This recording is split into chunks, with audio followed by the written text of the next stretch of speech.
किसी ने क्या खूब कहा है कि हमको दुनिया में ये दो वक्त सुहाने से मिले। क्या मिले आप जो लोगों के मिलाने से मिले। एक नया जख्म मिला, एक नई उम्र मिली, जब किसी शहर में कुछ यार पुराने से मिले। दोस्तों, दुर्योधन की पत्नी थी भानुमति। भानुमति के कारण ही यह मुहावरा बना है कि कहीं का ईंट कहीं का रोड़ा, भानुमति ने कुनबा जोड़ा। भानुमति कंबोज के राजा चंद्रवर्मा की पुत्री थी।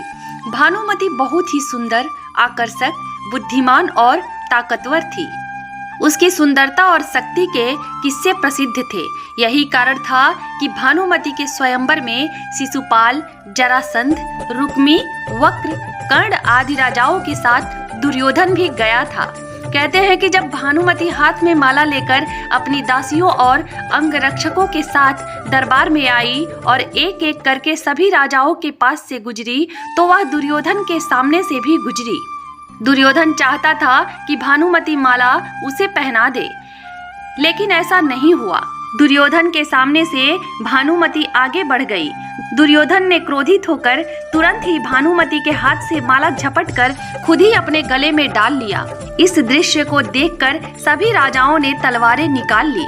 ऐसी स्थिति में दुर्योधन ने भानुमति का हाथ पकड़ा और उसे महल के बाहर ले जाते हुए सभी योद्धाओं से बोला, कर्ण को परास्त करके मेरे पास आना। अर्थात उसने सब योद्धाओं से कर्ण से युद्ध की चुनौती दी, जिसमें कर्ण ने सभी को परास्त कर दिया। लेकिन जरासंध से कर्ण का युद्ध देर तक चला। जरासंध ने दुर्योधन की बीवी भानुमति के स्वयंवर में भी भाग लिया, और जब दुर्योधन जबरन भानुमति को अपनी पत्नी बनाना चाह रहा था, तब जरासंध और कर्ण में 21 दिन तक युद्ध चला, जिसमें कर्ण जीता और पुरस्कार में जरासंध ने कर्ण को मालिनी का राज्य दे दिया। यह जरासंध की पहली हार थी। कहते हैं कि जब भानुमति हाथ में माला लेकर अपनी दासियों और अंगरक्षकों के साथ दरबार में आई और एक एक करके सभी राजाओं के पास से गुजरी, तो वह दुर्योधन के सामने से भी गुजरी। दुर्योधन चाहता था कि भानुमति माला उसे पहना दे, लेकिन ऐसा नहीं हुआ। दुर्योधन के सामने से भानुमति आगे बढ़ गई। दुर्योधन ने क्रोधित होकर तुरंत ही भानुमति के हाथ से माला झपटकर खुद ही अपने गले में डाल ली। इस दृश्य को देखकर सभी राजाओं ने तलवार निकाल ली। इस तरह दुर्योधन ने भानुमति के साथ जबरन विवाह किया। भरी सभा में भानुमति का अपहरण करना राजकुमारी भानुमति और उनके पिता का अपमान था।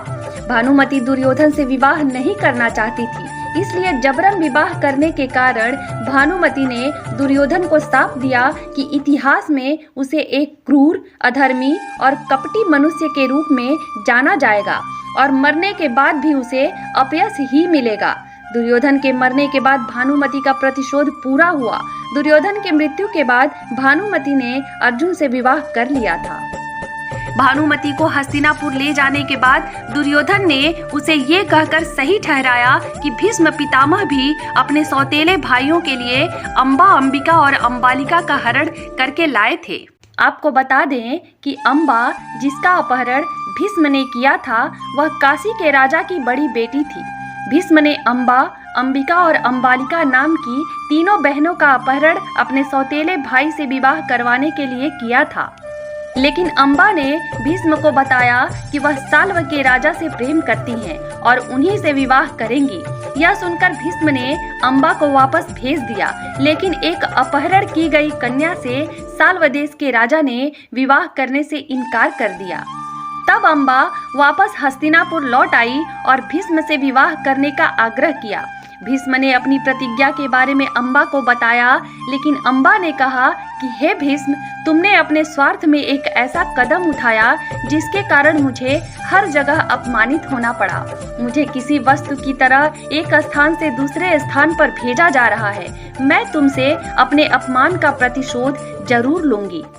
भीष्म से युद्ध करने के लिए अंबा कई देशों के राजाओं के पास गई और उन्होंने भीष्म से युद्ध करने का निवेदन करके खुद के लिए न्याय मांगा। कुछ राजाओं ने अंबा के दुख को समझा तो, लेकिन इनमें से कोई भी राजा भीष्म से शत्रुता नहीं लेना चाहता था। इसका कारण यह था कि भीष्म एक बहुत ही पराक्रमी योद्धा थे और उन्होंने परशुराम जी से शिक्षा, दीक्षा और युद्ध कौशल सीखा था। इसलिए कोई भी भीष्म से टक्कर लेकर अपना विनाश नहीं करना चाहता था। अंत में चारों तरफ से हार मान चुकी अम्बा ने आखिरकार भगवान शिव की कड़ी तपस्या की। तपस्या से प्रसन्न होकर भगवान शिव ने अम्बा को वरदान मांगने के लिए कहा। जब अम्बा ने भीष्म की मृत्यु का वरदान मांगा, भगवान शिव ने अम्बा को नीले रंग के फूलों की एक माला देकर कहा कि जो भी योद्धा फूलों की इस माला को पहनेगा वो भीष्म से युद्ध कर पाएगा। अम्बा ने फिर से ऐसे राजा की तलाश शुरू की जो इस माला को पहने, लेकिन उन्हें कोई भी नहीं मिला। तब मरणासन्न हो चुकी अम्बा ने माला को राजा द्रुपद के महल के बाहर लटकाकर प्राण त्याग दिए। समय बीतने के साथ राजा द्रुपद की पत्नी के गर्भ से एक बालक ने जन्म लिया जो जन्म के समय नपुंसक था। स्त्री और पुरुष तत्व होने के कारण राजा द्रुपद ने इस बालक का पालन पोषण किसी पुरुष की तरह ही किया। इसका नाम शिखंडी रखा गया। एक दिन शिखंडी की नजर राजमहल के द्वार पर लटकी उस फूल माला पर पड़ी जिसे अम्बा ने द्वार के ऊपर लटकाया था। शिखंडी ने इस माला को गले में पहन लिया। माला को पहनते ही शिखंडी को सब कुछ याद आ गया और महाभारत के युद्ध में शिखंडी ने जब भीष्म पर तीर चलाना शुरू किया तो भीष्म ने कहा कि वे केवल पूर्ण रूप से पुरुष योद्धा पर ही अपने शस्त्र उठाते हैं और शिखंडी में स्त्री तत्व भी विद्यमान है, इसलिए शिखंडी विचित्र लक्षणों के साथ एक स्त्री ही है। अंत में भीष्म ने शस्त्र नहीं उठाया और इस तरह शिखंडी और अर्जुन के वार से भीष्म बुरी तरह घायल हो गए और अपनी इच्छा से कुछ दिनों बाद प्राण त्याग दिए। भीष्म के मरते ही शिखंडी का बदला पूरा हो गया। इसी तर्क से भानुमति भी मान गई और दोनों ने विवाह कर लिया। दोनों के 2 संतानें हुई। एक पुत्र लक्ष्मण था जिसे अभिमन्यु ने युद्ध में मार दिया था और पुत्र लक्ष्मणा जिसका विवाह कृष्ण के जामवंती से जन्मे पुत्र सांब से हुआ था। दूसरी ओर अभिमन्यु की पत्नी वत्सला बलराम की बेटी थी। बलराम चाहते थे कि वत्सला की शादी दुर्योधन के बेटे लक्ष्मण से हो। वत्सला और अभिमन्यु एक दूसरे से प्यार करते थे। अभिमन्यु ने वत्सला को पाने के लिए घटोत्कच की मदद ली। घटोत्कच ने लक्ष्मण को इतना डराया कि उसने कसम खा ली कि वह पूरी जिंदगी शादी नहीं करेगा। इसी कारण ये कहावत बनी, भानुमति ने दुर्योधन को पति चुना नहीं, दुर्योधन ने जबरदस्ती शादी की।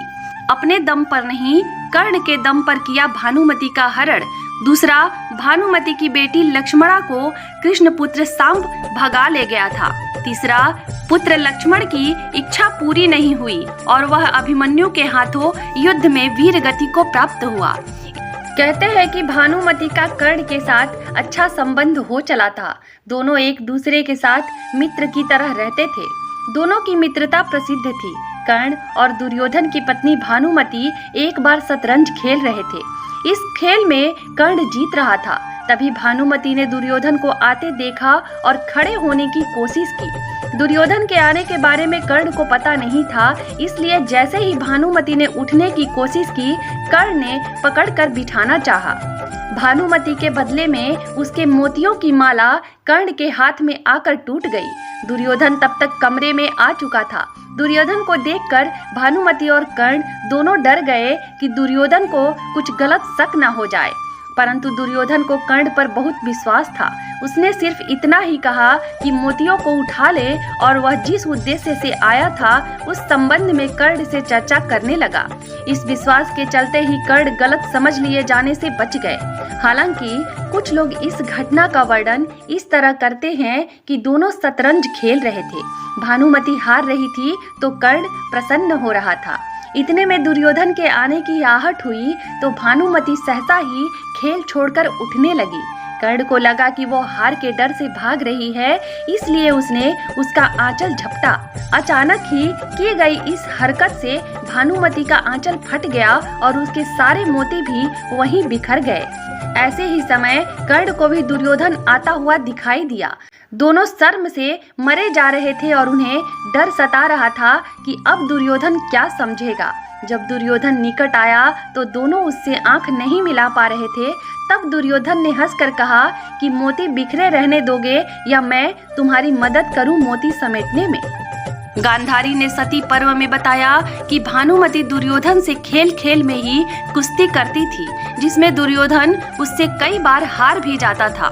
भानुमति को दुर्योधन और पुत्र लक्ष्मण की मौत का गहरा धक्का लगा था, लेकिन उसके बाद ऐसी किंवदंती भी सुनने को मिलती है कि भानुमति ने पांडवों में से एक अर्जुन से शादी कर ली थी।